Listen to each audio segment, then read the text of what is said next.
আসসালামু আলাইকুম। Day 6 and 7 আমরা অবস্থান করেছি মিরিসাতে। পাহাড় থেকে সোজা চলে এসেছি সমুদ্র উপভোগ করার জন্য। শ্রীলঙ্কা যেহেতু একটি দ্বীপরাষ্ট্র, সেহেতু এর আশেপাশে সব দিকেই হচ্ছে সমুদ্র দিয়ে ঘেরা। আর আমি মনে করি যে এশিয়ার মধ্যে শ্রীলঙ্কা হচ্ছে এরকম একটি দেশ যেখানে আপনি পাহাড় সমুদ্র দুটোই উপভোগ করতে পারবেন।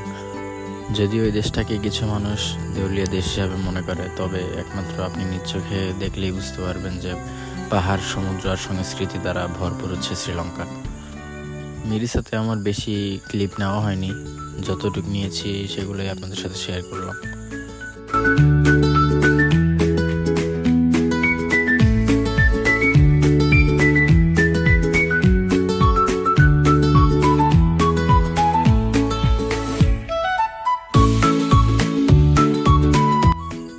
আর হ্যাঁ, মিরিসাতে আসলে অবশ্যই আপনারা এই লাইট হাউসটি ঘুরে যাবেন, কেননা এই লাইট হাউসে আসার পরে আমার একবারের জন্য ফিরে যেতে ইচ্ছে করেনি।